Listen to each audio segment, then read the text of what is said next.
8:45 কৈ চুচি লালচিঙা বাইক হাতুনে যোৱাকালি মংগলদৈ চহৰৰ বেজপাৰা অঞ্চলত ডাইটি এজনী ভুৰি থকা অৱস্থাত তিনিটা বৰটকুলাই ডাইটিজনীক অপহৰণ কৰি নিয়ে। যোৱা 9 তাৰিখে অসমত জুই লগা কাৰণে বিহাৰৰ পৰা তিনিটা বিহাৰী অসমলৈ আহে। অসমৰ ব্ৰহ্মপুত্ৰৰ তিনিডাল টিকিনি হেৰাই লগে লগে 30টা ভেকুলী 32খন নৌকা লৈ বিচাৰে। এতিয়া এডাল টিকিনিৰ সন্ধান পোৱা গৈছে আৰু বাকি দুডাল টিকিনিৰ মৃত্যু ঘটা বুলি আঞ্চলিক বাতৰিত আহিছে।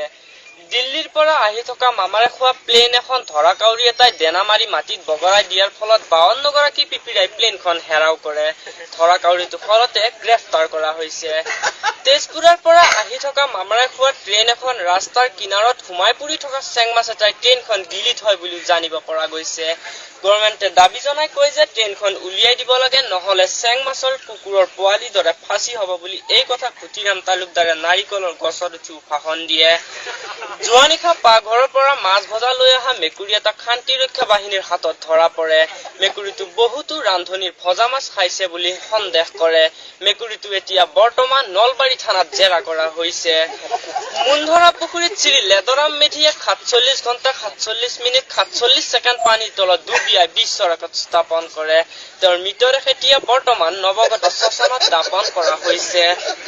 শ্ৰী চুহুমুং পাণ্ডে মংগলদৈ চহৰত ইলেক্ট্ৰিক লাইটৰ ব্যৱস্থা নোহোৱাৰ কাৰণে 1050 কেজি জোনাকী পৰুৱা পঠিয়াই দিয়া বুলিও আমাৰ আঞ্চলিক বাতৰিত আহিছে। যোৱাকালি ধাৰাসাৰা বৰষুণত বুন্দিয়া ভুজিয়াৰ সৰাৰ সম্ভাৱনা আছে।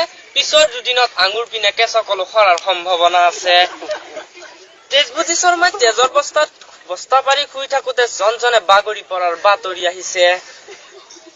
ব্ৰহ্মপুত্ৰৰ অভিমুখে আহি থকা জাহাজ এখনত মোৱা মাছ এটাই খুন্দিয়াৰ ফলত জাহাজখন সমানে 3 টুকুৰা হৈ ভাঙি যায়। জাহাজখনত উঠি অহা 50 গৰাকী সেনামাখীৰ নিহত আৰু 52 গৰাকী সেনামাখীৰ আহত হৈছে বুলি আমাৰ বাতৰিত আহিছে। নতুন দিল্লীৰ পৰা পুৰাণ দিল্লীলৈ অহা 52 গৰাকী পিপিৰাৰ জুই পুৱাতে দাড়ি পৰা যায় বুলিও জানিব পৰা গৈছে।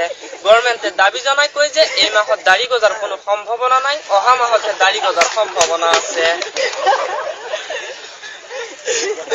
যোৱা